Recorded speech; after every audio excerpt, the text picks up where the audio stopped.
No.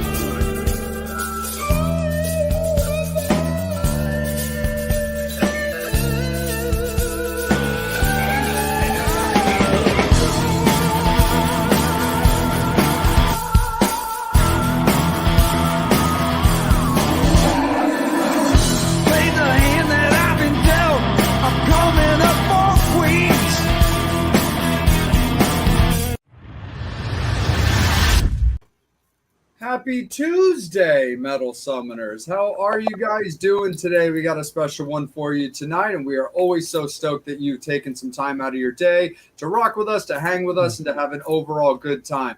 As always, you've jumped onto the island of Misfit Toys with the one and only Psycho Steve, Empress Bobby Dreyer, Angel Alamo, and myself. And we are joined by our TMS alumni today. It is Alumni Day. We wanted to talk a little bit about what's going on in the camp. We are joined by Mr. Jim Mayberry, Whiskey Grin, back in the house. What's up, brother?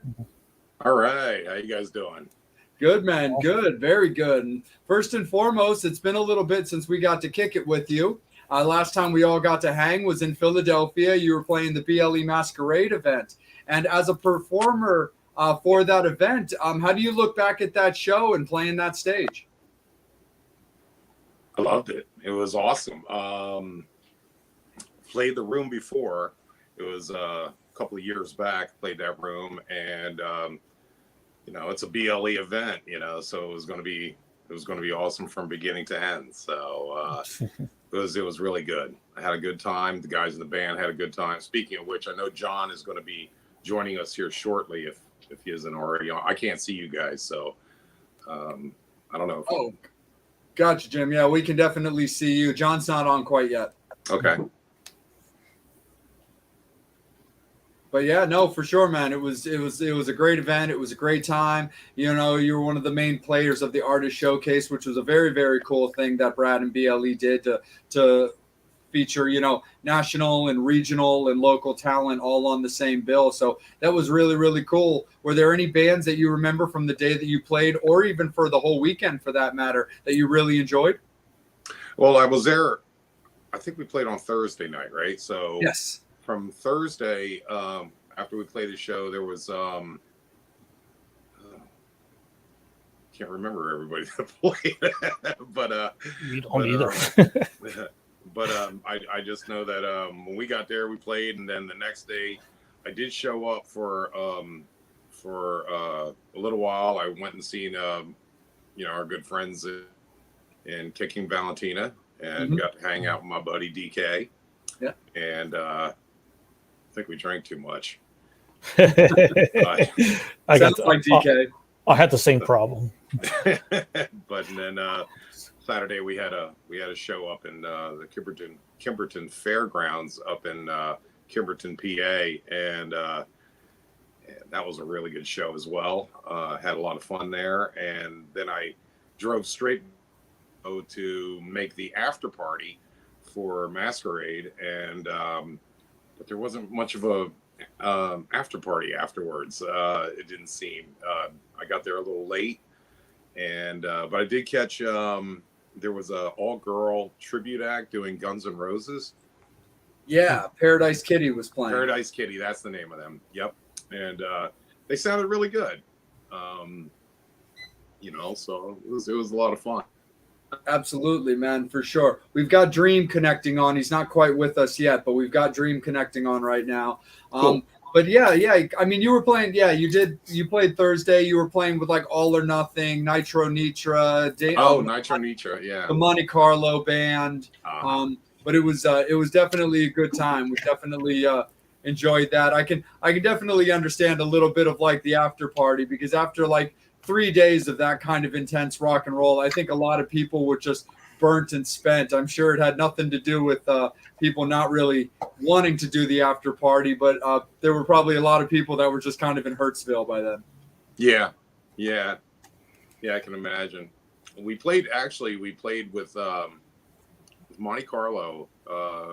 Steve Pressa put up a show over in for a benefit at Bar A in I think that's Belmar, Belmar, New Jersey, and got to see Damien and the boys and Albert. Haven't seen those guys in a while.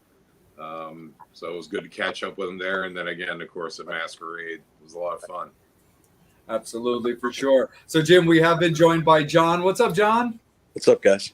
Not too much, brother. We see that we still got Dream connecting, but we don't quite have him yet. But John, we were just talking about and kind of reflecting on Philadelphia and Masquerade when you guys played that as part of the artist showcase. And so, why don't you jump in with a little bit about what you remember from that weekend and that fest? Man, I had a blast, man. I wish we had other gigs that weekend. I wish I had been able to catch some of the other nights on the stream. I wish I had been able to catch some of the other nights, but man, what a blast! It's so many bands, so many packed into one weekend. It's amazing, And the night that we had, I thought things just flowed really, really smooth. I was really glad to be a part of it. We had a blast. Yeah, absolutely, for sure. Hey, Dream, how you doing, brother? I'm good, man. I'm good. Awesome, man. Awesome. What do you remember about Philadelphia and Masquerade? We're just kind of touching base on the last time that we all got to see each other. So what do you remember about that weekend? It was a good show. A lot of good bands. I was entertained. You were entertained, right on, brother. Hell yeah. And that's what it's all about, 100%. So before we start bringing in the guys, why don't we kick it back around? And Jim, why don't you start us off? What's going on currently right now with Whiskey Grin? Currently, we're back in the studio. We're recording a new album. Working on it anyways right now. And we're back at Greenfield Studios with Ron Tagg, who engineered the first album. And Dream's 3 tracks are already done. I just went in there last week and laid down some guitars. And hopefully, we'll have something relatively soon that we could share and get ready for a CD release or a release of some sort. So we'll know when it drops and have another one out there and more songs and doing that. We're currently working on some stuff as well because we're going to stay working the entire time we're doing this CD, and a lot of things coming up. We've got our schedule's pretty full right now from now until the end of the year, but we're already got some stuff coming in for next year, and we have a show coming up with Scott Austin from Saving Abel, at the Union Firehouse in Mount Holly, which is a beautiful venue. I mean, it's really nice inside. The lights, the stage, everything is just really top notch. And looking forward to that. And playing with us that night will also be our good friends in Sonora. Nice. So, it'd be good to see those guys again. That's awesome, for sure. Kicking it over to you, John, about working in the studio and the new music coming out. What for the fans? Do you think we can maybe expect the new record to come out this year, or is that not totally sure of yet? It's definitely. It's not going to be 2022. No. Gotcha. Right now, we're in the middle of 3 songs, and still writing more for the album. Right now we probably have enough to do an album, but I think we got better stuff, that's yet to be fleshed out. I wrote a lot of this stuff, and I don't play guitar, so I really, I'm looking to Jim to, we need more of Jim's guitar magic. I write silly songs. Did you just call me lazy that I'm not putting down guitar stuff? No. Jim, some of the best stuff that we have right now of the 3 is the stuff that Jim's guitar is most key in. like Highway 55. Those are Jim's guitar licks all the way through. It's a new song that we've played out live a couple of times. But I've got a simple song that's more like an AC/DC kind of song. And that's not, I don't think that's where we want to go. I got more stuff like that in the barrel, but I think we're still collaborating. We're still kicking around some more ideas on what we can get on this to make this the best album it can be, Absolutely, 100%. We have been joined by the one and only Psycho Steve. How you doing, my guy? I am sitting on a rainbow, gentlemen. How are you? Awesome, man. We're doing mighty fine. I want to kick it over to you. We've touched base already a little bit on when all of us were together in Philadelphia at Masquerade. So we talked a little bit about what they remembered about that. And they were just touching base on currently working in the studio as far as putting out some new music. So that's kind of where we're at right now. So why don't you jump in, my guy? Right on. So welcome back, gentlemen. It's always a pleasure to see you. Hey, Steve. So, just to let you guys know that your first CD is stuck in my CD player. I haven't taken it out since you've given it to me. So that's cool. So you said that the music's what can we expect? More any ballads, first of all? Actually, yeah, there is a really sweet ballad Jim and I are working on. Yep. So. Right on. Then also, any near future with maybe doing a duet with any like local female artists? It's always a possibility. I'm not against that. Cool. I don't think we've written anything that lends itself to that just yet. Right. Yeah. Nice. But right like I said, we're still writing songs. So we shall see. And when John says that we're writing songs, we've actually been doing what we call band camp. We've been going down to Delaware and to a place that we rehearse at and created on quite a bit of material. There's probably, I don't know, how many songs did we work on, John? Probably, if you have an idea. 4 or 5, but I know I got a couple of other, like, I got my own personal, like, garage band demos of 3 or 4 other songs. And some of them are just, I don't think they're Whiskey Grin worthy. I may do a solo project of the silly stuff that doesn't fit the Whiskey Grin brand someday. But, I got a lot of stuff that, Jim and I are going to be collaborating more so that it's true Whiskey Grin, music that goes on a Whiskey Grin album. Yeah. Sweet. Absolutely, for sure, 100%. Our good beloved Bobby Dreyer, let's get you involved in here, my good man. It is great to see you as always, and let's hear a little bit from you. So producer-wise, where is he based out of? You said, what, South Jersey? Yeah. Ron's his studio's in Runnymede, New Jersey. That's where we did the first one. So I know we can expect, just amazing quality of production. I'm still blown away, by how great that first album sounds. The last album just, it's the same guy. That's why we went, don't mess with perfection. We've gone back to the guy who made it what it was, to take us to the next level for what else it can be. That's kind of what you need. You need to work with somebody who defines your sound and doesn't want to change it. You work with somebody else, then all of a sudden, you're starting to sound like Duran Duran or something. Yep. Jim will tell you, we're taking a different approach on the guitar sounds. I think we're getting something truer to what Jim's guitar sounds are going to be like, right, Jim? Yeah. I did a lot of studio the last time I was in there last week. Bobby, you know what it's like when you're hooking up different stuff. It's you're not going modeling, are you? No, I would never do that. I'm a valve guy all the way.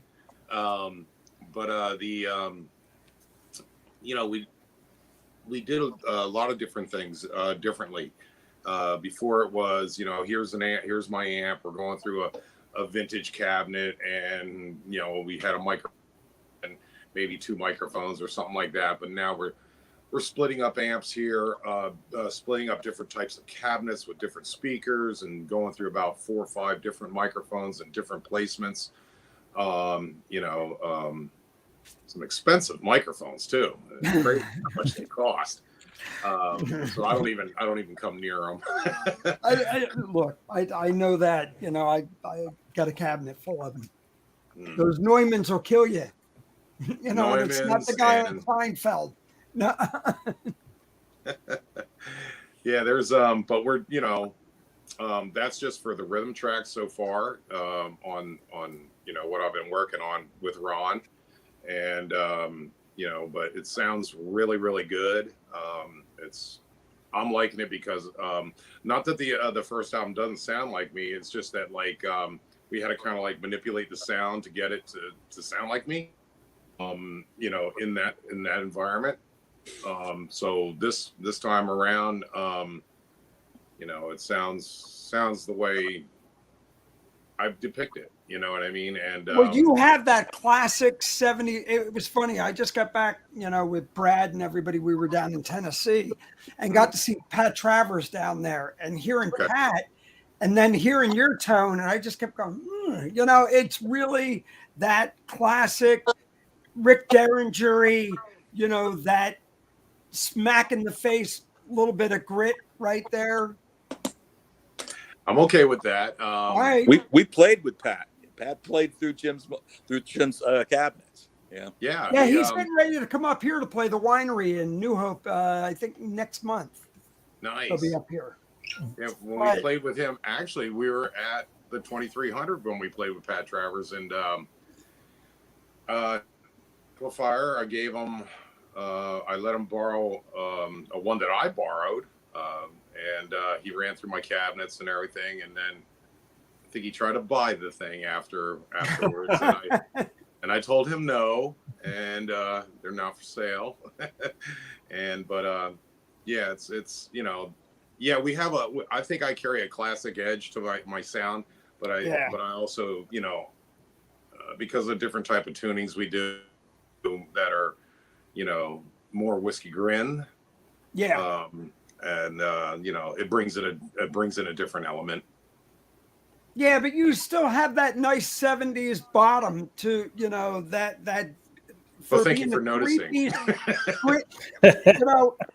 It's pretty tough not to notice when you have three pieces. Look, there's a couple iconic bands, King's X, a little band from Texas. When you can keep that groove going, that's a tough puppy. Well, speaking of groove, the reason we can keep a groove is because the guy on the kit.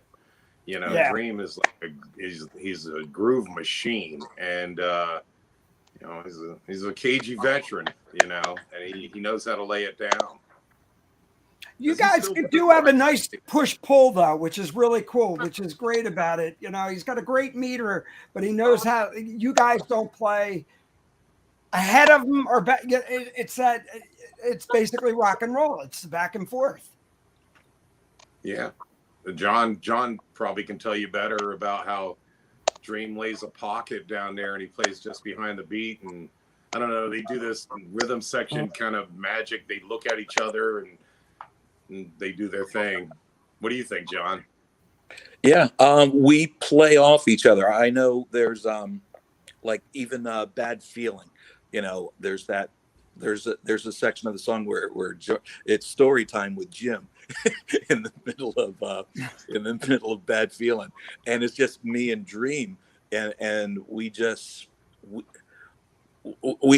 changing it a lot and changing it all the time, and he knows where I'm going, I know where he's going, even if we're making up something on the spot, it's an unspoken thing, we just know how to read each other. I don't know, it's kind of magic. Real quick, John, how long have you and Dream been playing together? I mean, the rhythm and you guys. Dream came into the band. I'm gonna say I think that was 2015, so 7 years. But when he did, we Jim and I, the first incarnation of Whiskey Grin was a reincarnation of the band that we had when we were 15, 16 years old with a guy named Kevin Ayers. And he helped co-write, about half of that first album. And the chemistry that I had with Kevin, I just thought I'd never find again with somebody else. And then we auditioned dozens of drummers, and started and got some false starts with some of the guys until we found Dream, and right away the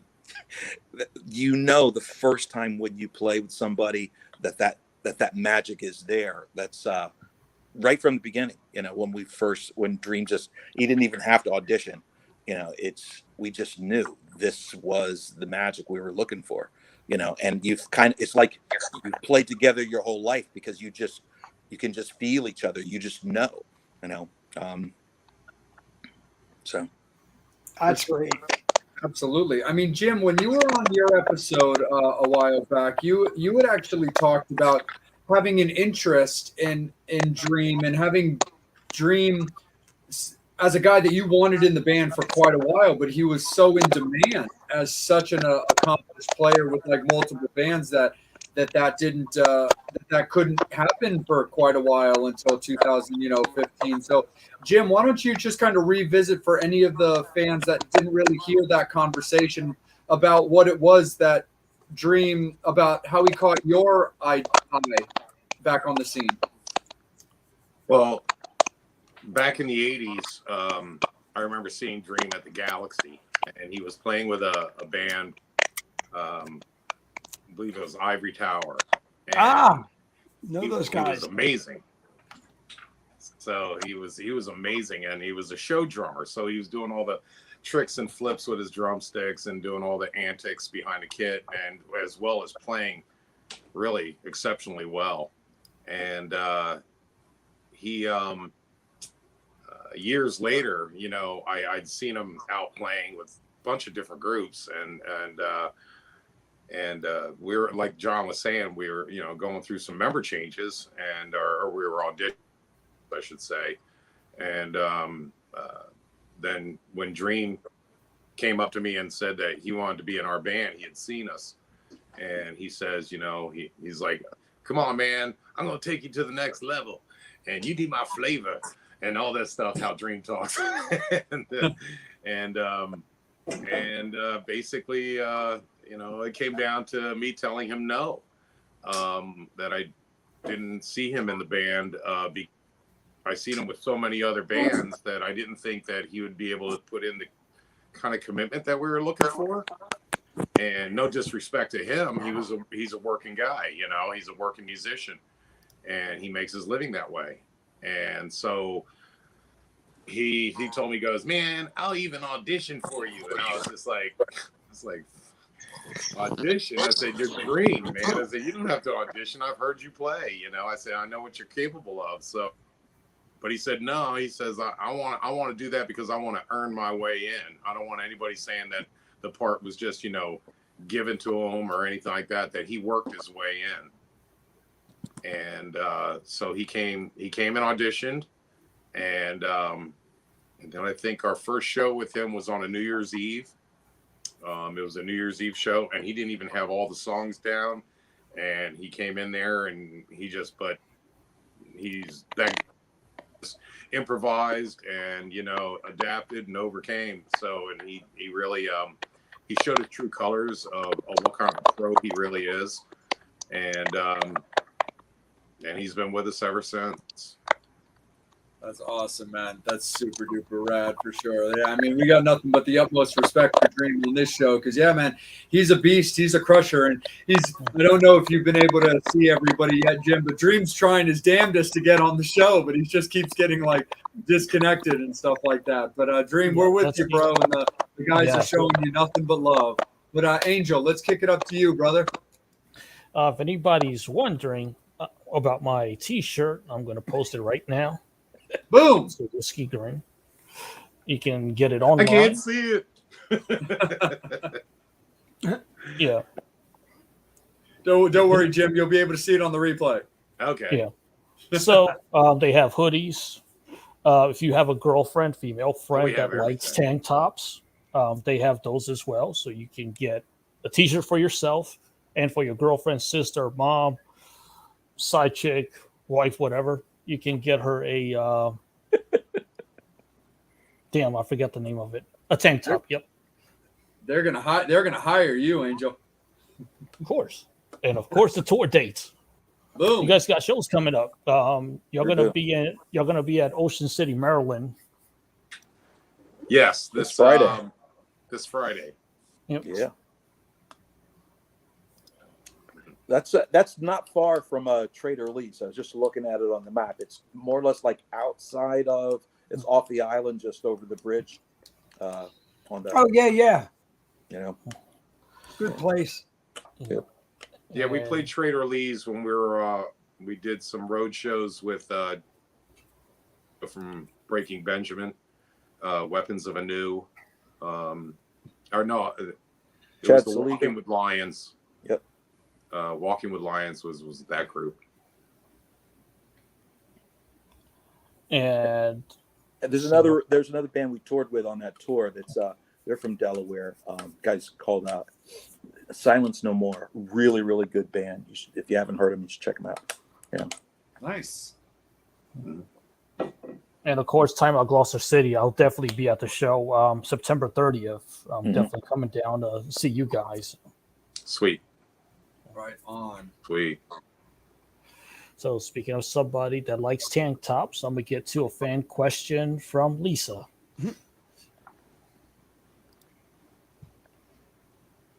What's the feeling like being on stage and all the crowd is jamming out to your music? One of my favorite things is when you're playing in a place where people haven't seen you before. And when people start getting out their cell phones and start filming you, you've made a connection. That to me, it's great to see people jamming out, but winning over, disciples or, people, when they're breaking out their cameras and they're trying to share it with other people that you're onto something. That to me is one of my favorite things to see. Yeah, I like when they take their clothes off. That's pretty cool. Yeah, That's always there's nothing wrong with that. I'm with you on that one, dude. I hope you can hear Not me. it. There's some people that should keep Not even New on, Year's Eve Tim. show, right? But not even on New Year's Eve shows. But okay, you guys played a New Year's Eve show last year. They didn't even do that there. No, I got nothing. Oh, we're gonna have to change that this New Year's Eve. Taking their clothes off. I don't know, man. Some of these people should keep their clothes on.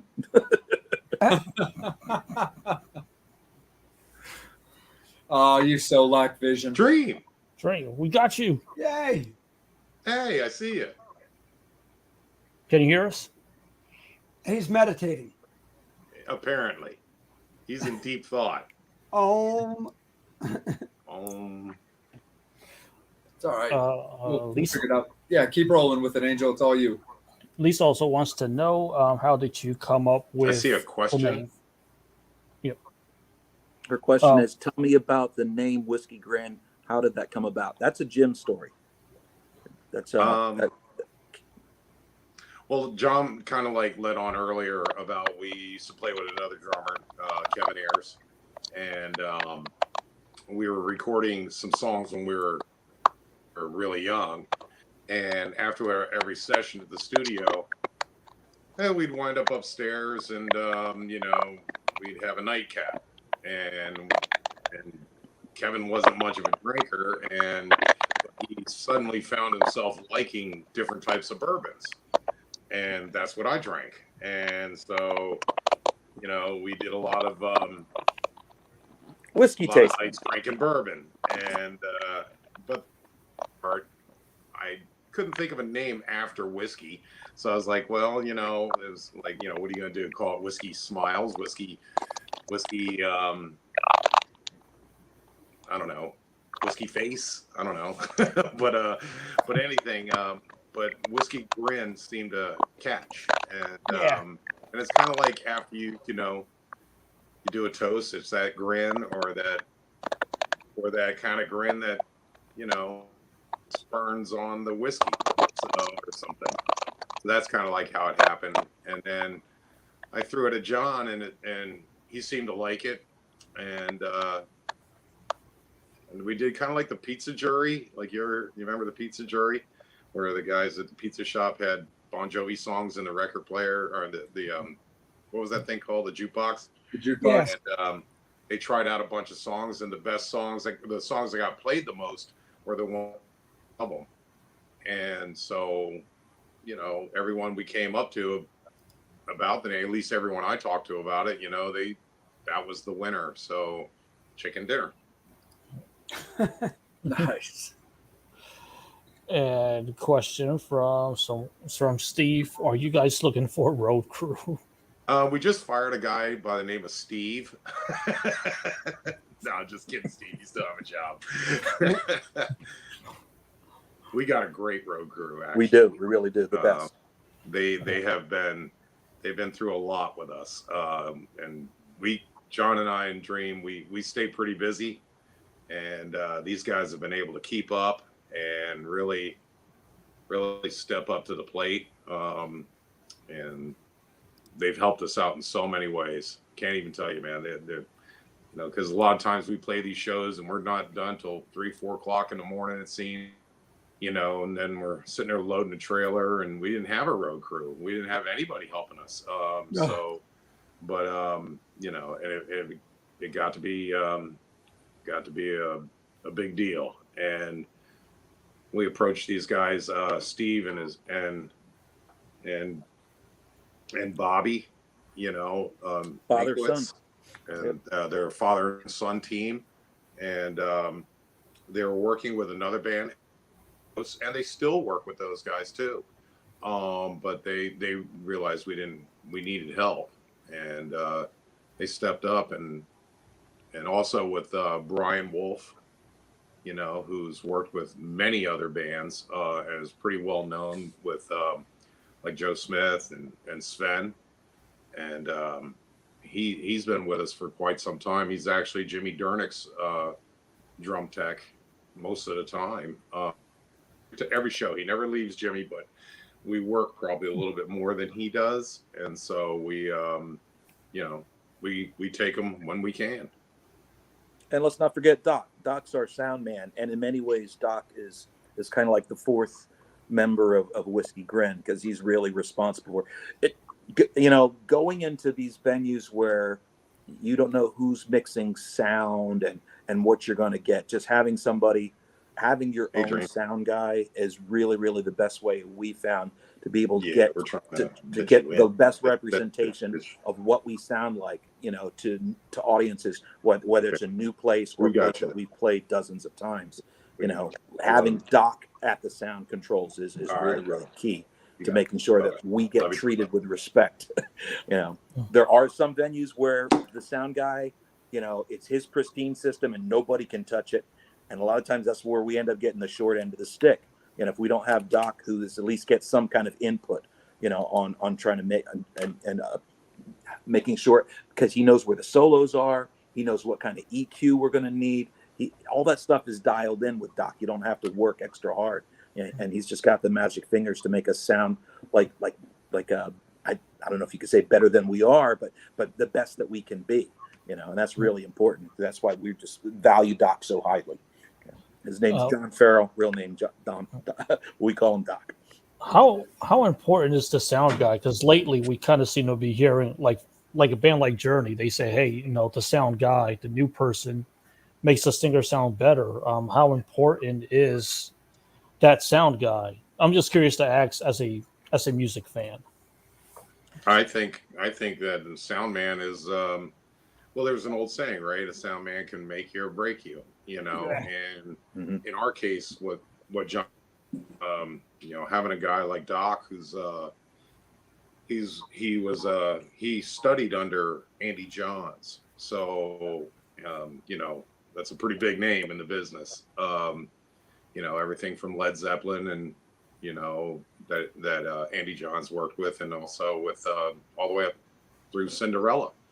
And so he was working at Cajun Sound, and when we got him, we had another guy that was our sound guy, and he was doing a great and then like he wanted to do other things, so, you know, we needed a sound guy. And when we got Doc, the probably the best thing about it is that, like what John was saying, was that when you're working with somebody and they know your music inside and out, when the solos come up, when he he needs an extra something on his John needs something on his vocal for a certain line.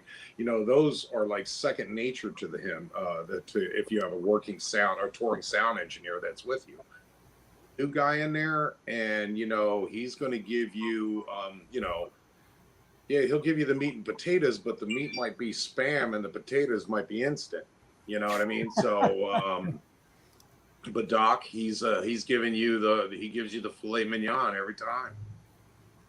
I don't know if you've been to shows like this, Jay or Angel or Bobby, but you see the band up there, especially if there's multiple bands playing, and you almost start to feel bad for the band, because you hear, especially if you're familiar with their music and the solo is coming, and the sound guy forgets to turn up the guitar solo. Yeah. Or he turns up the wrong guitar because he's not sure. It's just really excruciating as a fan to see a sound guy not treat the band the way it deserves. Absolutely, for sure, 100%. Bobby, let's kick it back over to you, brother. So look, I been doing a little bit of research now through you guys and Dream, just everything, and I'm like, oh my God, I remember the gig, seeing him at the Galaxy. Yeah. Years ago. And I'm going, oh my God, my brain just, because you look at him now, and we all got older. Look, I just turned 58.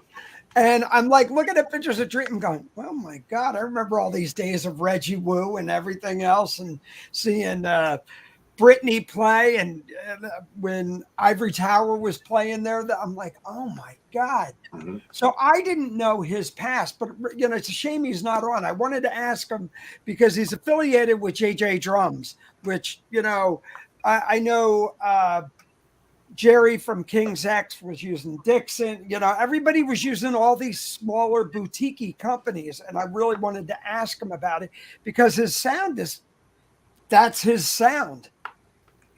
He's he's breaking out with a new kit that's all custom built by Giuliano J Drums. Really? That's going to be it's going to be the new. Actually, we just retired this last gig. We retired the old Whiskey Grin drum kit, and now it's going to be the completely all new custom kit from J Drums. Nice. Yeah, his new to see it. I went, because Dream plays at an open mic.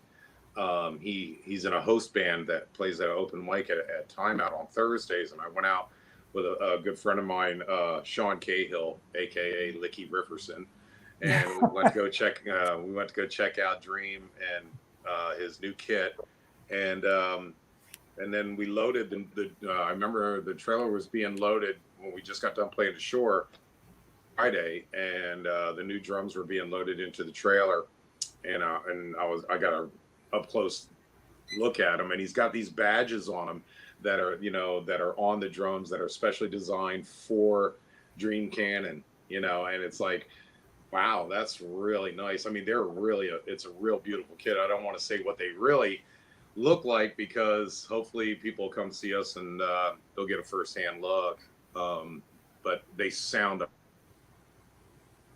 That's that's great. So looking forward to hearing it out there. Yeah, I'm seeing a question in the feed there for Jim that says your favorite bourbon from Clarence Dawson, who's Clarence Dawson is on the thread here. We already know. I think most of us already know what Jim's favorite bourbon is. Jay, do you know it? Oh Angel, you know it?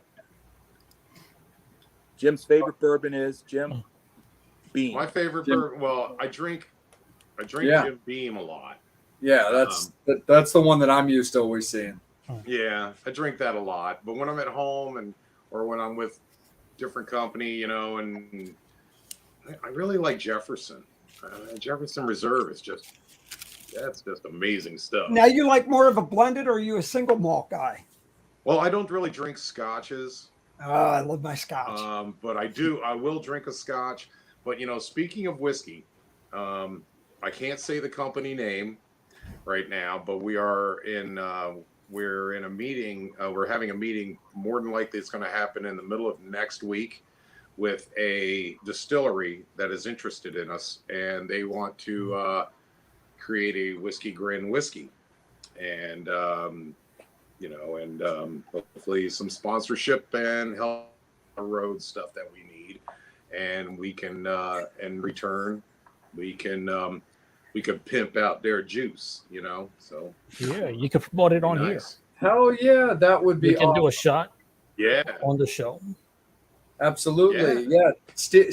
Psycho Steve's chiming in because he's got a partnership that he's been doing recently with Vampire Wine, which is a wine company that I also am a big fan of myself, being a wine guy as well as a whiskey guy. Whiskey, wine, and women, they're my 3 favorite W's.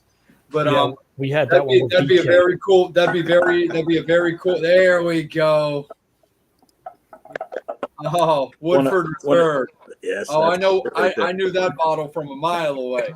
But that would actually. Oh, be we very, breaking out the shit. Hey, now? can we break out Ooh, some drinking? I now? got What mine the hell's from taking I got so my long? Jack Daniels.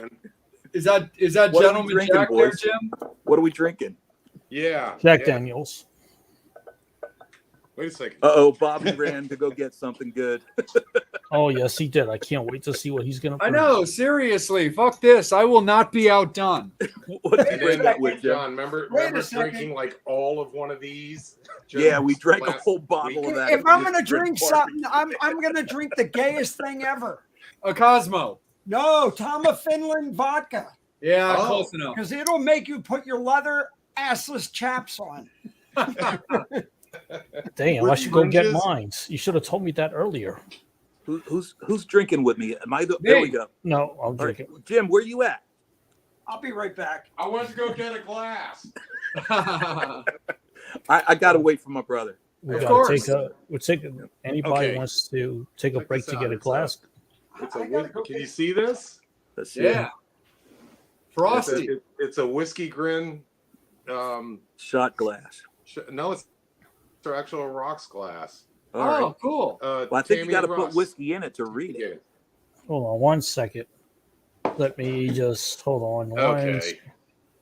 All right, Jim. Oh, there we go, Jim. Spotlight's on you. Put that up again. You're the big screen now. Put that glass up again. Yep, we got you on the big ass screen. Okay, hold on a second. Just filling it up. I'm pouring myself a small one here. Maybe it could. Does this work? Nice. I don't. Yep. There we A go. little more to the right. A little more. That looking good. Yeah. That's my left. You're right. Yeah. All right, so gentlemen, A toast, my A friends. toast. Toast. Rock and roll. rock and roll.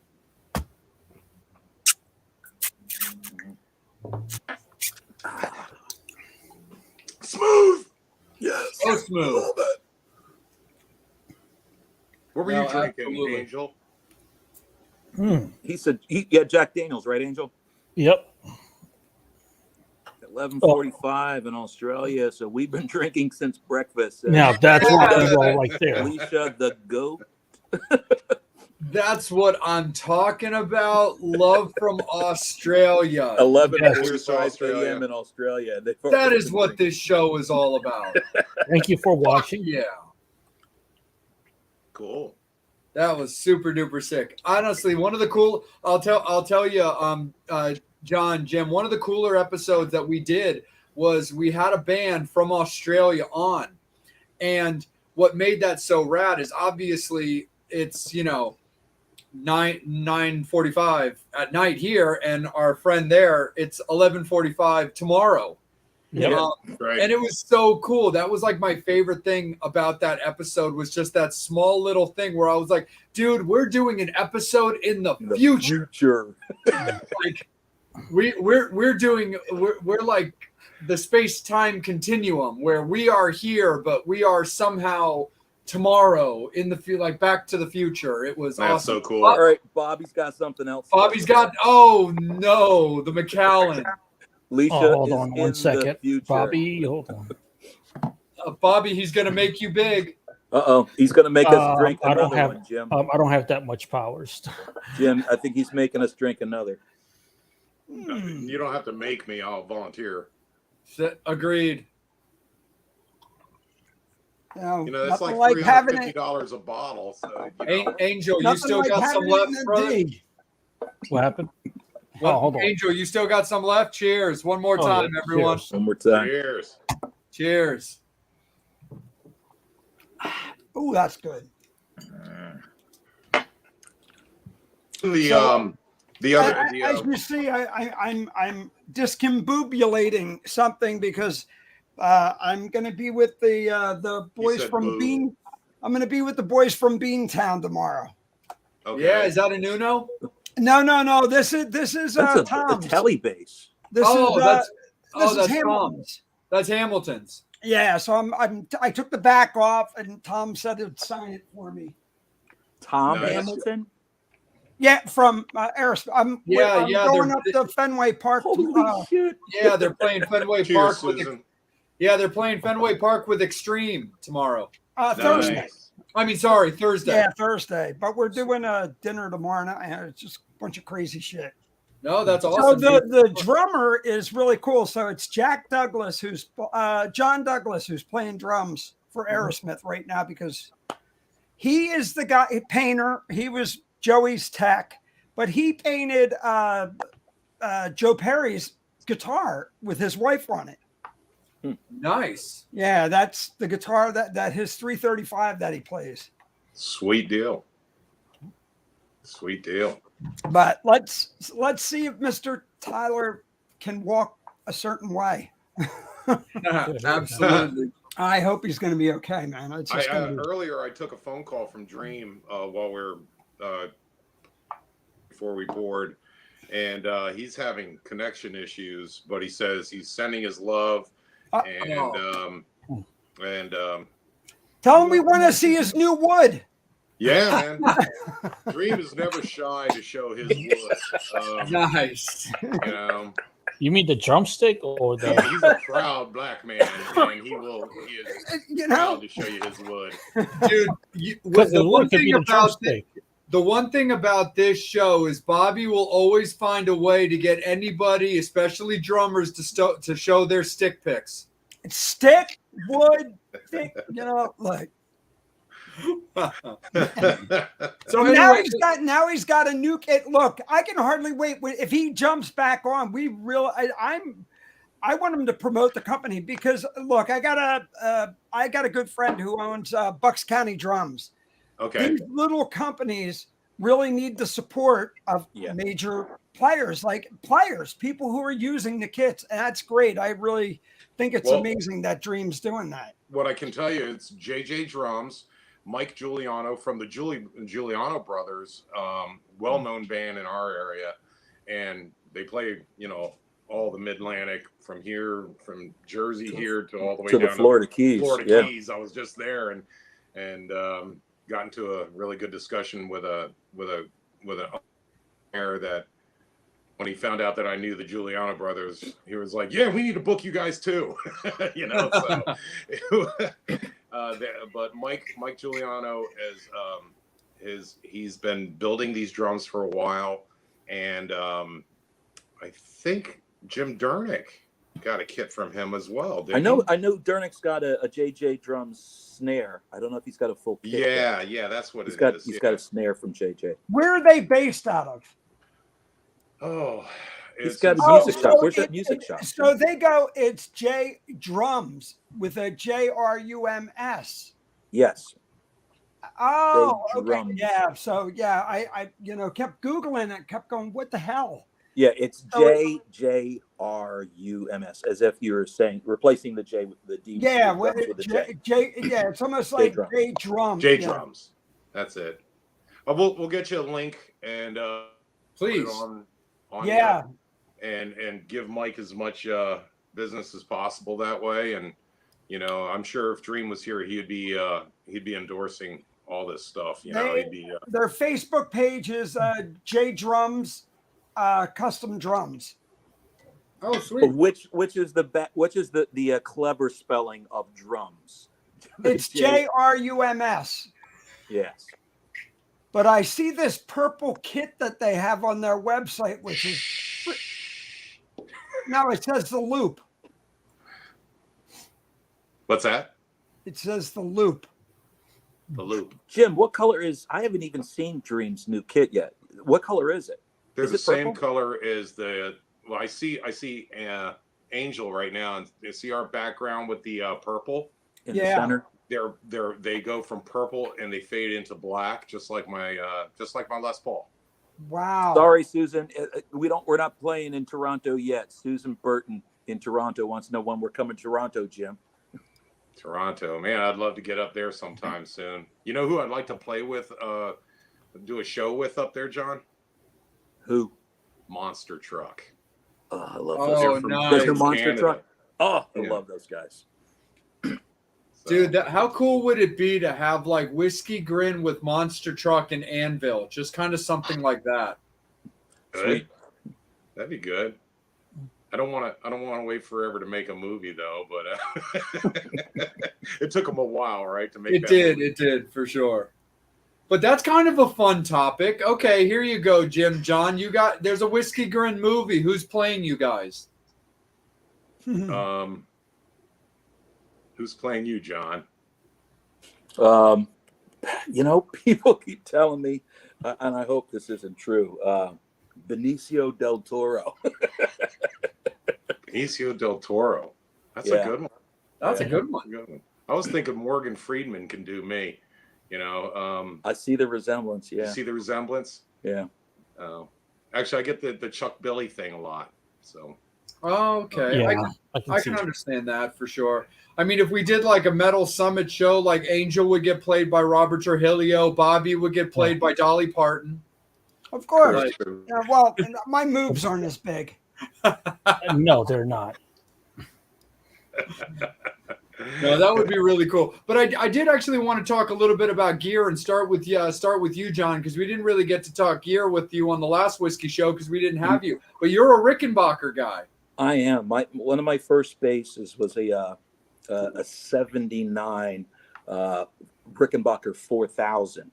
And now the 4000 is kind of the poor man's entry level Rickenbacker back in the day. And the difference is it's a single pickup, but that's not necessarily a bad thing because the Fender Precision bass, is a standard and that's a single pickup bass, so But that 4000 series, you still have it, right? Yeah, I do. Hey, John? It was white it was white originally, but now it's a yellowy bone. I don't break it out much, since So I have a gentleman sending me something, and Mr. Tony Levin he and I've been going back and forth. So he laughed at me, goes, here, I'll send you my new, it was a DVD put out in 1990, but then we were talking, I'm going, man, you and Jocko are the only ones that I know use fretless basses, and he goes, no lines. He won't use any lines on, nothing, no markers on the fretboard. And I'm like going, man, you got to have your intonation down. You really got to know where your shit is. Yeah, I have a fretless bass of my own here, and I really use it just for the purpose as like a teaching tool because you really have to work that thing. Like it's your ear, and you really, because that. And look, John, you being a bass player, playing with a drummer, it can really throw Jim the hell off if that every night. Oh, yeah. Yeah, I had a G string that was in another universe the other night when we were playing, and I had one of them too, but then I took off my underwear. Yeah. Yeah. But yeah, the wheels came off. I was trying to play and then there was a song that there was no way of getting around the G string, and it was bad. It was bad. Angel, you didn't get that. Oh man, that was an amazing line. I love that. Guys, the window is open. Take it. Oh, I was all over that. That did not miss me. I was like, anybody should know how to maneuver the G string. Well played, Bobby. Well played. So I want to throw this question, a little change of topic. We had a major concert go down in London, and we had two individuals play who both lost their fathers, who I thought gave probably two of the most incredible nods to their dad that I ever seen. And, Taylor Hawkins' son on the drums doing My Hero. And then you have Wolfie coming out fucking blazing, doing a heavy B cut of On Fire and then Hot for Teacher. And not missing a fucking beat. Yeah. Yeah. I mean, I watched some of that today. With Wolfgang on guitar, and like, you hear all these people talking about he sounds just like his dad. He sounds so much like his dad. Well, it's like, well, no shit. His fucking dad taught him how to play, and it's in the genes. It's in the lineage. Eddie had an incredible sense of timing. It's in the DNA. But then going back to Taylor's son, watching him play, and I'm like watching his face and everything. I'm going, now you understand why Jason Bonham plays the way Jason Bonham does. Yeah. It's but that had to be a hard thing to do for both of them to do. And watching Dave, and I thought it was incredible. Just that part right there. What a amazing tip to their dad. Yeah, man. Had Dave Grohl on bass for that too. Yeah. Did you see his face? He was like shitting him. He was like, what the fuck? You got Wolfie, and look, I've seen Wolf playing. Wolf can play everything, sing and everything. But you look at him and you just go, oh my God, he's doing shit. And I'm just going, I've seen Caleb Rappaport play, and we all Caleb sent me over. He goes, Jesus Christ, did you see his hand? And I'm going, it's his old man. Yeah.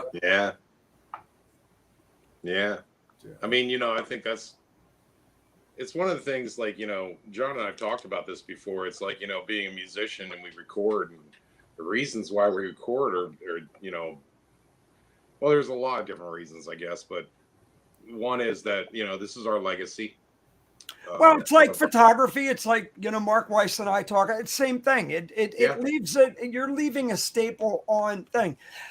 Before you get into that, I want to ask you right now, lineage wise, you guys do a great homage to Tom Petty, and your version of Running Down a Dream. And, there's things that you guys have done just different. Not Running Down a Dream. What the hell tune did you We don't do Tom Petty. No.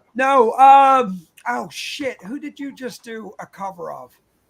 I'll give you a couple of cool ones. We do a Bee Gees tune. Yep. We do a Fleetwood Mac tune, just some surprising ones. We do a Deep Purple cut as a 3-piece, which is not easy to do. That's fun. We do a Foo Fighters one, but I don't know if we've never done. I'm sorry. I was looking at the damn thing. Your version of Jet. Are you going to Be My Girl? That we do. Oh, yes. Yeah. Okay, I thought you were talking Jet by Paul McCartney. No. Great song, but we don't do it. But yeah, we do. Are You Gonna Be My Girl? We do. Yeah. Yes, we do thank you, Kelly Minkowitz. I think we do a really cool version of Daryl Hall and Oates, Daryl Hall and John Oates, Sarah Smile. Do you? Yeah. I really like that one in particular from you guys. How do you guys pick a cover to do where you're going to give it good homage, but give it that Whiskey Grin, spin? Right.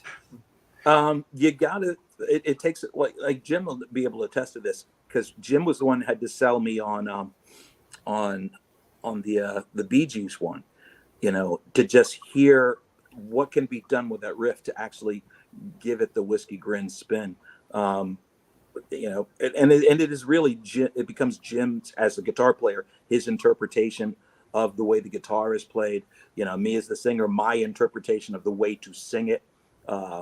Sometimes it's like with Deep Purple, you actually have to change the key, because I can't sing like Ian Gillan. He's a tenor, I'm a baritone. That's part of the things we do. And then of course Dream, the way that he brings his flavor to it, just gives it a totally different groove. All that.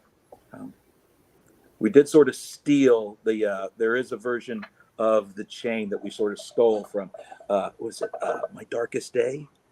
That covered that, but they're like 4 or 5 guys in that band. And just to try to change that to a 3-piece was also challenging, Mm-hmm. So some things don't work. Some things we've tried and abandoned. It's just not going to work for a 3-piece band. Or at least maybe we'll revisit them. There's a couple we won't talk about, but there's a couple that are on the shelf that we will try to. It just takes some work to try to find the Whiskey Grin spin on it. So are we still drinking? Grin version of Muskrat We're totally Love still drinking. Muskrat And they're Love. still Could drinking happen. in- You never know. in Australia. You never, Yeah, Toronto, Australia. I figured like for Muskrat Love, I was going to use a baritone strat on that and maybe some slide work in there. Yeah. Yeah, that'd sound good. Cheers.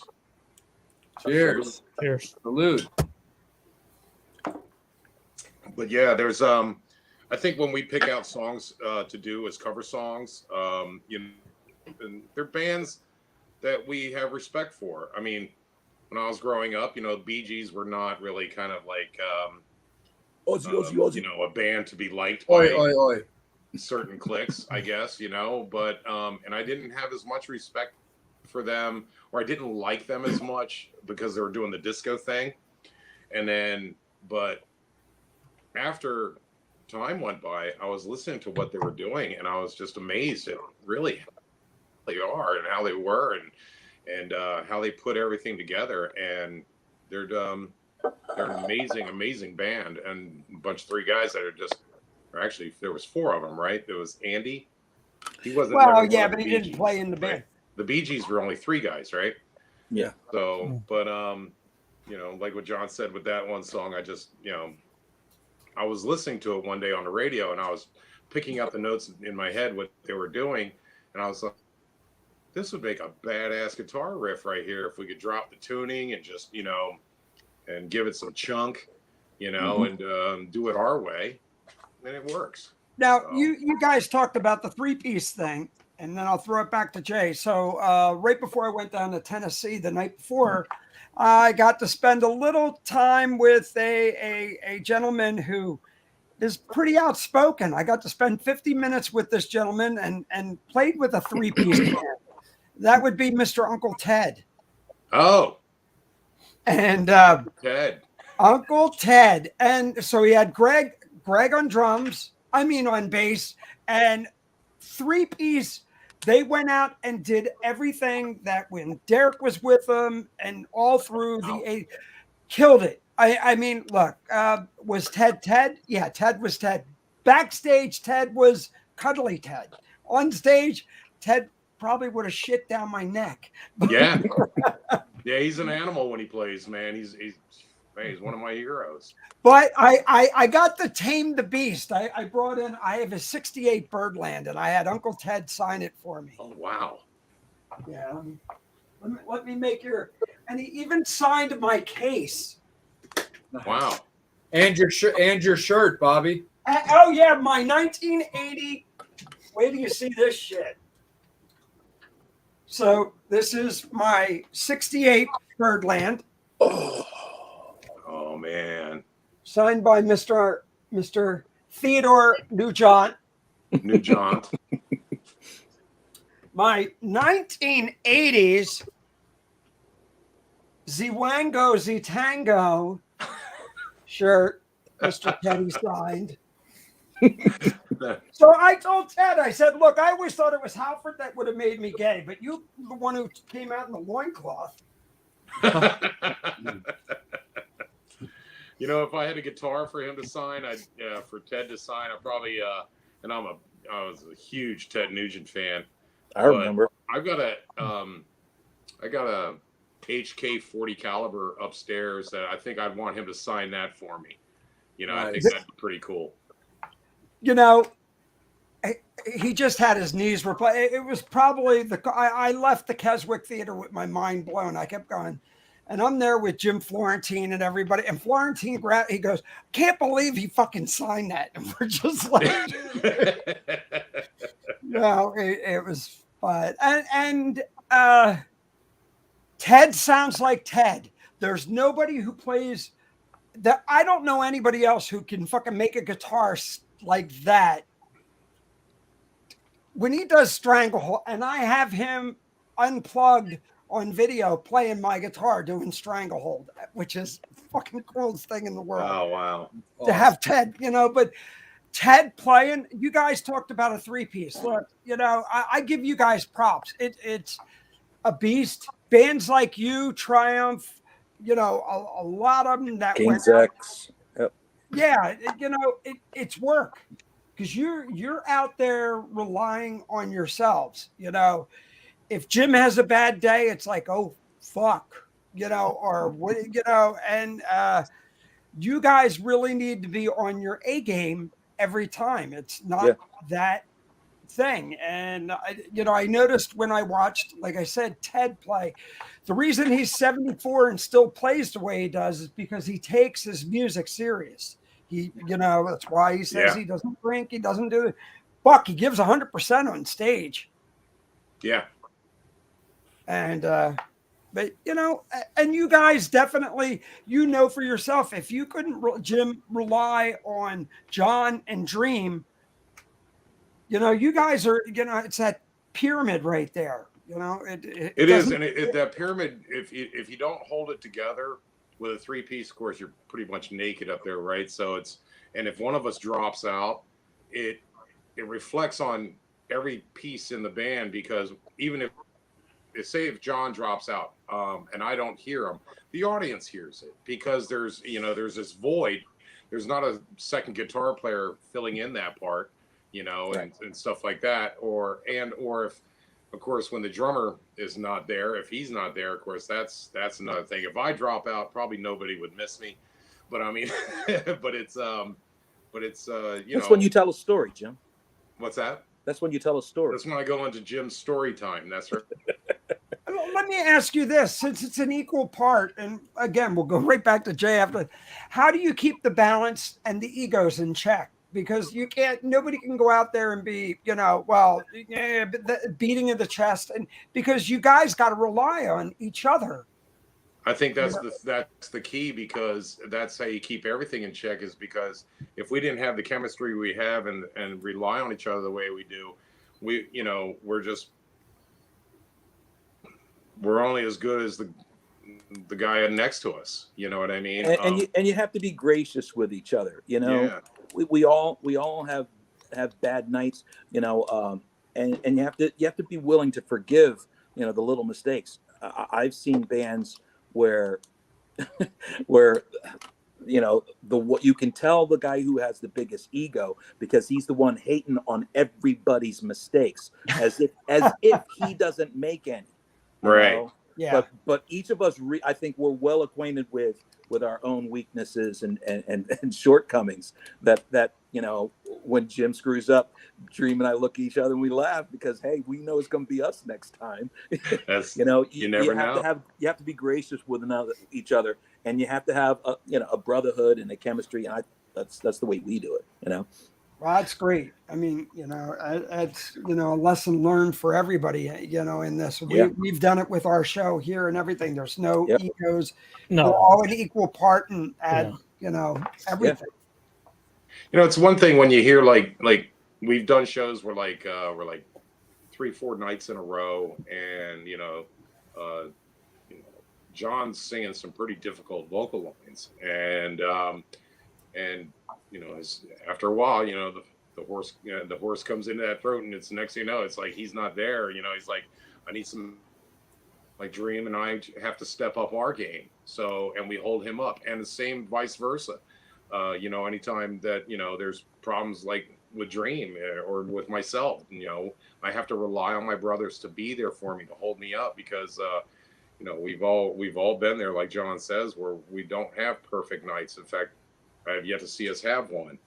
There's always something that happens, but I guess we're the type of musicians now that we can, we've seen quite a bit, and and we laugh at those things, and kind of makes for the night now, you know. Sure. Yeah, if you have to be careful not to take yourself too seriously, you know. You know, like I said, the guy with the biggest ego is the guy who's the hardest to live with. You know, if we can all be humble, you know, and recognize that you ain't all that. You know, we are what we are because of what we are together. You know, and what we can do together. You know, that's I think the Whiskey Grin secret. You know, it's just the alchemy of the three that is what makes it work. You know? And if that doesn't work, you know, between us and, you know, when we're on the stage playing, it always seems to revert back to the people that are out in the audience, you know, that they're there with that kind of support. They're like, I've seen it where I've been totally fucking up all night. It seems as one mistake and the hands weren't working well or something. I don't know. And I looked out there, and then there was this guy going, you know, waving his fist in the air, he's going, telling me to keep going, you know. And I'm like, all right, brother, I'll keep going, man.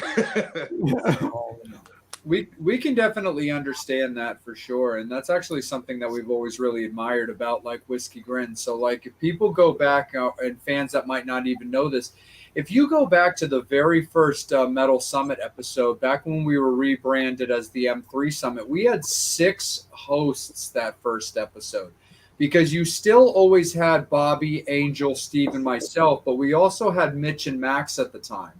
And then we lost Mitch after the first episode, not because of any issues. He just chose to continue on doing his own thing. We eventually lost Max and then brought on a new 5th guy, and then that didn't end up working out after a while. It was a good run, but then it ended up eventually just kind of fizzling out, where we had to do what we felt was best for the show. And we cut it down to the 4 like main guys of the show and brought in basically a silent guy that kind of worked with us. And then eventually he wanted to leave, but that was okay because he set us up for success. He worked with Angel, and Angel since taken over the reins. But my point is, just like what Bobby said, like we're very like equal partners. We might not see eye to eye on certain things. Like we had an episode that I had booked that I'm kind of revisiting later that we were gonna do back late last year, that originally was signed off on, but then Bobby wasn't totally feeling it. And he was just like, you know what, honestly, guys, I've got some reservations on this. We all talked about it, decided it wasn't the time for that episode, and everything was super duper peachy. But also relying on each other is what we do. You know, Angel, and not to get into their personal issues because that's for them to discuss, but both Bobby and Angel have had their own separate, like, family situations that they've had to do, or various health things, where it's been myself and Steve's job to make sure that they never have to worry, that we've got them, that if they want to take time, that's their decision. If they want to rock and roll with us every week, dude, we got them. So it's that same kind of thing. But steering it a little bit back to you guys are a very, very tight and strong 3-piece when 3 pieces aren't really as common. Have you guys ever thought about bringing in a fourth person, another guitar player, to maybe, as the old saying goes, fill out the sound? And I'm not saying that like you need it, but just in a way where, for like your own like thought process, songwriting differences or styles, has that ever been something you guys have thought about or played with? No. That's cool. There are things on our first album that we did use a little bit of keyboard. We just try to use it for flavor. But that's something, if anything was supplemental, I would think maybe a little bit of keyboard here and there. Love me some Hammond B3, man. That's just rock and roll at its core. I don't know. I don't see another guitar player happening at all. All good. I don't think it's necessary. No. And there's just something about the way Jim plays guitar. Because even when he leaves from playing rhythm guitar, with flourishes and leads, there's just something about the way that he does it that you don't miss the rhythm guitar. I don't know how he does it, but it's something I always wondered, how do you have to have a rhythm. I used to think, you have to have a rhythm guitar player who holds down the rhythm, and then you have a lead guitar player who plays the lead. Because if all you have is the one guitar player when he's playing rhythm and he's on lead, who does the rhythm? That becomes the bass player's job or something. But Sure. I don't know how we fill in the gaps, but somehow we manage to make it work. Not just the three of us. And why mess with it? I think it works so well now. Absolutely. And plus the chemistry is I couldn't see a fourth guy being part of that same chemistry. I don't see it. Sure. No, absolutely. We're definitely all about that, and we definitely understand that. Angel, let's bring you back in, man, with current questions from the Metal Summoners, questions from yourselves, but also at the same time, family, it is that time, you guys. It is last call for alcohol. Any final comments, questions for John and Jim about Whiskey Grin or what they're doing? Now's the time to get it in. We will definitely circle back around to make sure that all of those questions are collected. But Angel, let's kick it up to you. But again, fans, last call for alcohol. Okay, I wonder if fan question is, how long have y'all been together? We got together 10 years ago. John and I formed Whiskey Grin 10 years ago in August. It was the month of August 10 years ago. It was at a birthday, and we started playing there. And I asked John earlier, probably a couple months earlier, if he wanted to, start a new group. We were in the studio, and I was getting tired of the studio. I'm sure he was tired of the studio because we were recording a lot. We had been in the middle of a 3 or 4 year project. Just as our history goes, Jim and I, our history together goes back even further than that, because our first band together, Jim was 14, I was 15, when we put our first band together. And when we got together again about 2001, I guess it was, we got together with our friend Kevin to re-record those songs that we wrote when we were 15, 16 years old. But that project, because it was part-time, it took 3 or 4 years to record like 30 songs. And those are still yet to be released. That's something our friend Kevin is still working on. I think it's going to be released shortly.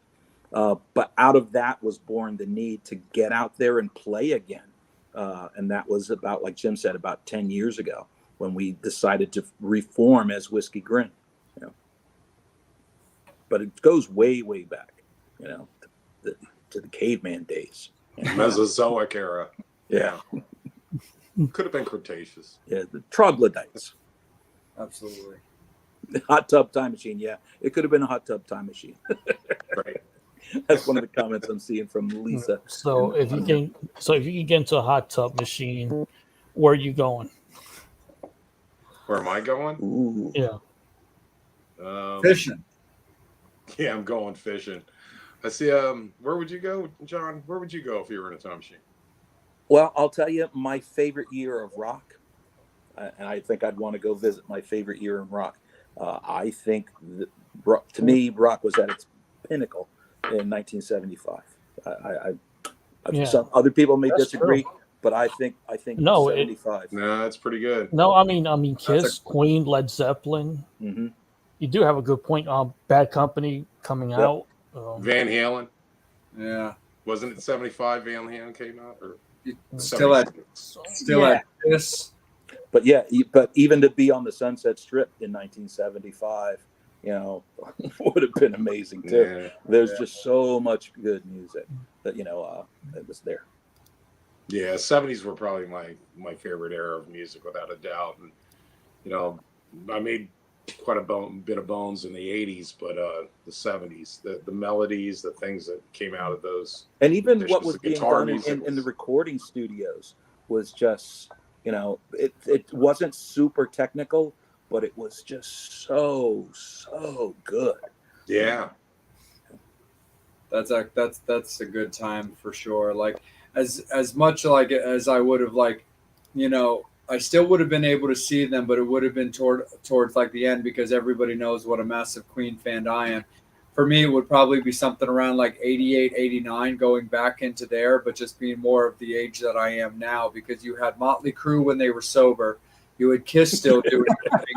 But then you also had like these other these like kind of like the second tier bands though, but that I love so much that are like still really young and hungry. Like I would have gotten to see Faster Pussycat, LA Guns, Pretty Boy Floyd, and the Bullet Boys, like all at a time when they were just young and hungry and like really, really like, you know, just in it to just like kill, you know, with about 3 years of enjoyment before grunge came in. Yeah. But go ahead, Angel. Stay with it, my guy. What's your favorite song to do on the set list? Or favorite songs? Mine, I know what mine is. Because we just incorporated it into the list recently, and that's Highway 55. I playing that. It's not the easiest song to play on guitar. Has got a lot of moving parts, but it's so much fun for me to play. I like that one. I know there's the one for me, and I guess it's kind of personal, and because it's personal, Battle Creek. It's about my dad who passed away in 2010, but it was written like 8 years after he passed away, and it's a bit of therapy for me. My dad and I had a tumultuous relationship. He was just a very angry guy. And it's kind of a biography, and it's sort of me getting on the therapy couch trying to figure out his life and his pain and what it was about it. And there's the one part in the song where I have this scream I got to do, and it's just my one chance to just pull it out from the all the way from the inside to pull all that out. That one scream is my favorite part of the show. Your first concert. What was yours, John? I remember this is okay. How do I say this without dating myself? I'd gotten my first car. It was a 1970 Pontiac Le Mans. I remember that car. Unfortunately, it was a 4-door sedan. Yeah. but it was a beast. It had a big chrome nose, and I just wanted to take it out on its maiden voyage. And do you remember Buzzy, Jim? Yeah, he hit me with his map. Our friend Buzzy, he said, dude, my car broke down. You got a car. I got 2 tickets to go see Yes in the Round at the Spectrum. So that was my first concert, 19 something in my 1970 Le Mans. Mine was at the Spectrum.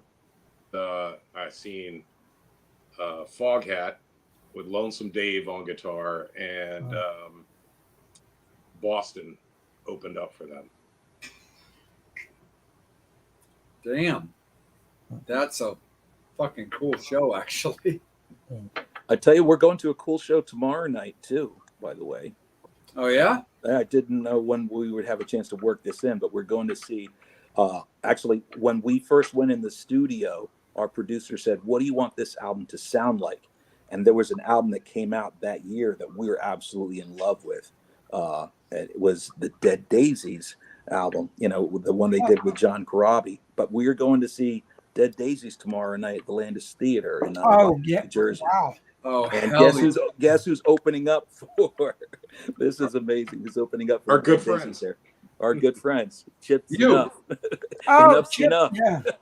Nice. And Jeannie, she's just joining us, so we just let her know that there's a new record that's being worked on. Yep. Jeannie wanted to know what's up next for Whiskey Grin as far as touring. I think the first thing we're working on is this new album, and we're considering possibly releasing some of these songs as singles. the 3 ones that we've are recording right now are the 3 ones that we've been playing live. That anybody that's seen us live the last 3 or 4 months, that you've already heard these songs. Raise Your Hands, Highway 55, which is brand new, and what's the other one, Jim? One Job. One Job. You know, our sort of homage to AC/DC. We want to try to work on that, and then we're not sure what touring's going to shape up to be yet. Jim's working on some stuff that involves the West Coast with some contacts that we have out there, so there may be some West Coast stuff going on, this upcoming year. Okay. And question all the way from Australia, where it's 12:25. Who did you get your love for music from? I got mine from 2 sources actually. I had my sister who had a turntable in her, sneak in there and listen to all the albums of who she was listening to, and she had really good taste in music. And another one was a teacher I had, a music teacher. Didn't teach me how to play any instrument or anything like that, but taught me how to appreciate music, and she gave me a 45 of Deep Purple's Space Truckin' to listen to, and I was probably all of about 8 years old. I don't even know what year it came out, but I was pretty young for her to hand me this 45.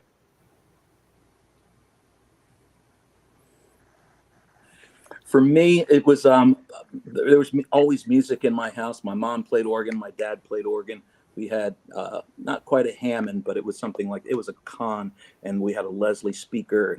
My brother and sister were into Motown stuff, but it wasn't until my freshman year in high school when I started hanging out. I was in a Christian school, and at lunchtime we would go and listen to 8-tracks in Kenny Ford's cornet.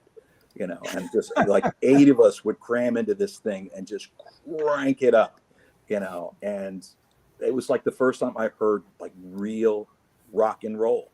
I was like 14 years old, and I learned to really love music, at that time. We were listening to Sweet and Kiss and Foreigner, just really, really Aerosmith, and then after all the lessons I had in flute and piano and organ, that's about the time that I started picking up bass and just starting to sit down with the radio and taught myself to play bass, plugged into the family hi-fi, back when you could do that with a hi-fi, plugged my bass into the hi-fi and taught myself, what was that song I auditioned for my first band, what song I learned on the radio. Jim, you remember it? Yeah, it was Pink Floyd, Money. Yep. Boom, ba-dum, bum, bum. Yeah. Did you guys have like at your house? I just got into this discussion with my wife earlier tonight about the system in your house that had like the turntable, and ours had a turntable, a receiver, and also a reel-to-reel. No. Did you guys have those? No, I had the 8-track in mine. It was like the big thing that looked like it should have been a coffin. Right. You held it up, speakers in it. It's like it was a piece of furniture. Yeah, we had these giant speakers. It was a piece of furniture, 1 million pounds, and it was really cool. That's how they made those consoles back then, and they killed a tree somewhere. Somebody on the feed, and Angel, you can probably say the name, but somebody asked about our experiences, Jim, as teachers of music. How many guitar students have you had, or how often have you been a guitar student yourself? Formal lessons at all? I think it was that one. Actually, kind of self-taught, but until recently, I did have. I had in my early years, I had some lessons that Russell basically. Jacobus. Yeah, Russell Jacobus. I did a couple, like 2 lessons with him. He showed me some chords, but before then, I was out on Fort Dix, McGuire, and I went and took some lessons out there, and basically they turn it and learn, teach you how. And then just recently, I've been taking some lessons off of Sean Christie. He's amazing. Amazing player. I've learned so much off of him, and I found out mainly that I suck. And but he's a really good teacher, and he's more on the lines of like Satriani and Vi, and that kind of playing. But yet he's very eclectic in his playing, where he can play country, he can play, bluegrass and jazz. He's a major in jazz. So, but I've been learning some things off him. As a matter of fact, taking lessons with him again in November, just to get really more acquainted from where we left off, which was, somewhere around the middle of COVID. Nice. Very cool. Very cool. Absolutely, for sure. Angel, question from yourself, buddy, or is there anything final from the fans? Any chance of you coming to Baltimore? Hell yeah. Yeah. Well, we we'll love be Baltimore. coming. Well, actually, this weekend we're in Ocean City, Maryland. I believe that Brad from Bradley Entertainment has probably got something in the works that we're coming back to Baltimore this year. Jay, put a bug in his ear for us, will you? Yeah. I can definitely do that for you. Yes. Yes, you can, Jay. Love Yes, Baltimore. I can. We want to get back to Baltimore. Yeah. Absolutely. Great rockers there. 100%. Bobby, let me kick it over to you, buddy. Do you have anything final from you, my guy? Well, you guys are getting ready to do a show in November up in this area, in the Pennsylvania area. So you'll be up at Screwballs. I Yes. see. Yes. Oh, and It's one of our homes away from home out there in King of Prussia. Yep. They're playing there on the 23rd. Yes. And y'all did a New Year's Eve show last year there. Yes, we did. Yes. Mhm. See, I remember. Wow. any other shows maybe down at Sweeney's or anything? Have we, tried? We haven't played. We did do a New Year's Eve show there one time. That was the last time we played there. We do have some shows coming up here in New Jersey. I don't have them on me right now, but there's a couple of them that are just on the list just for September that we're showing right now. But we have stuff that we're even planning into next year. Tom and Jerry's is a bunch of dates in Tom and Jerry's in Delco. Very cool. 2023. Yep. And there's what the heck's the roast beef place where everybody's playing at around here? AJ Slick's been playing there, and Tom and Jerry's, they got amazing roast beef there, but that's probably not what you're talking about, is it? No, it's right on Woodhaven Road down in Ben Salem area.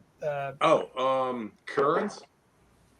Is that it? I don't know, because I know Romeo Delights. Nick's roast beef. Nick's, that's Nick's. They are phenomenal. That's a really good roast beef sandwich. Yeah, that's he plays there. I've never been there though. That room that he's playing at, I've always went to the place they call the original Nick's, which is a small place with like 3 tables, and they make a killer roast beef sandwich there. Well, but how they about got this Bubba Jackson? Pork? How about roast pork with broccoli rabe? That's provolone. amazing over there. I have to get ready for bed, and you guys are talking food, and I'm like ready to do a Wawa fun. No, that's the TMS cooking channel all of a sudden. I'm like sitting there going, and I didn't even have an edible yet. No. Seriously, for sure, man. It's like, damn, if my buddy Chucky is watching, he'll be able to take care of that for you, Bobby. Oh God! But no, look. These guys even had to know I had to behave tonight. I got to get up at 5 o'clock, get on a damn plane. But Are you flying solo for that, buddy? Or no, Tony's going. No, we're going. We're awesome. Up in Boston. And then we're coming back, and then we're going to be Friday night with Miss Nitra opening up for the Fifth Dimension at Sellersville. Wow. And then Saturday night, I will be shooting the four brothers because one's dead. Wait. Oh, sorry, Bobby. Oh, Dead Jackson. No, the Jacksons at Parks Casino. Okay. Saturday night. I'll So be drinking Tito with Tito. There you go. Just don't get psychic advice from LaToya. No. Seriously. But John, Jim, before we guys cut you guys loose, give the fans, your fans, our fans, and the collective fans a little rundown again of like where you guys can be found and what they have to look forward to cap out 2022. Hit them with it, John. Yeah. You mostly just got it. Everything we do, it pretty much Facebook is our hub. Become friends with ours on Facebook. Follow us on Facebook. We're also on Bandzoogle and Sonic Bids, but most of what we do we found is just right. We do right there on Facebook. But we also have our own our website, which is whiskey-grin.com. And on whiskey-grin.com, you can get all our merch and our dates and things like that. That's where the merch can be found. That's our Whiskey Grin store is there. Yep. Mm-hmm. Jim, you got the Whiskey Grin hat there handy? I don't see it. Wait. We got a cool Whiskey Grin hat. So speaking of hats, Angel. So Uncle Ted even gave me this one. I can't see anything. He signed it. What is it? It's Ted's signature on the brim of the hat. An AR-15 and it says "Come and take it," and it's Ted. Of course. Bobby, who's on your T-shirt? Edward. Nice. Eduardo.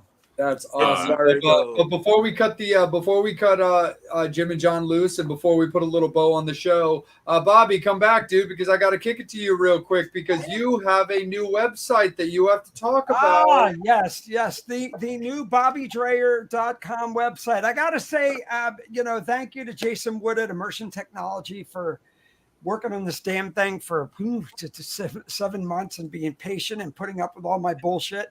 And I got to give a huge shout out to Mr. Mark Wise Weiss for just everything, for doing his mentorship that he did down at Monsters on the Mountain, spending 4 days with him, learning everything, getting whiplashed, and what an amazing guy, photographer, individual. Has been in this. His book, The Decade That Rocks, which is right here. I had a conversation with Mark today, which Mark has a new book coming out, and it's going to be in the work. It's a whole book that he worked with the woman who is the president of the fan club of the Kevin DeBro fan club, Quiet Riot. It's all on Kevin DeBro. Then a couple other things. I don't want to let a lot of things out of the hat, but let's just say Mark is going to be kicking ass. He's going to be up in this area. He's going to be doing a master class at Montgomery County Community College. But again, so my website now is everything all in one. It's not all this bullshit that's everywhere. Oh, what Bobby... You doing photography and that? No, you go here, it's all there. It's one little nice, little neat, little freaking package. Thank you, Jason, for putting it together. Awesome. So it's going to have photos. It's going to have the Metal Summit. It's got BLE on there. It's got everything from Bender that I do there. It's it's going to have puppies and peanut butter. It's going to have midgets. That's advertising. Exactly. we're going soup to nuts in a loincloth. 100%. So Metal Summoners, Whiskey Grin fans, and all of you guys, there's the hat. There's the hat. Yeah, that's one. Is that Yamaka? Is that Steve's? There's like Metal Summoners. Thank you guys as always so much. But definitely Whiskey Grin fans, Metal Summit fans, Metal Summoners, get out there, check out Bobby's new website, BobbyDreyer.com, and make sure that you're checking out everything that John and Jim and Dream are doing with Whiskey Grin, all their upcoming shows and everything there. Follow Steve on all of his socials. Follow Angel on all of his socials. I also got to take a second to just plug myself out there real quick for anybody who hasn't seen it. I got picked up to be involved in a horror competition that I'm very, very excited about. You can find it on the Metal Summit page. You can also find it on my page. It's going to be a marathon, so I apologize in advance for as much as I'm going to plug this until I get eliminated, if I get eliminated. But long story short, it affords. Let's everybody plug Jay. Yeah, it gives me that didn't sound right. As a winner, it would give me a 2-night stay in the Buffalo Bill house from Silence of the Lambs, a 2-page photo shoot in Rue Morgue Horror Magazine with Gene Hodder, who played Jason Voorhees, as well as a little bit of pocket money.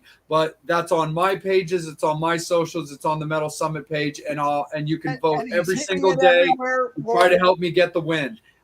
So I appreciate everything that's going on with that, and thank you so much for Face of Horror for bringing me into the competition. So that's going to be a really fun experience, regardless of the outcome.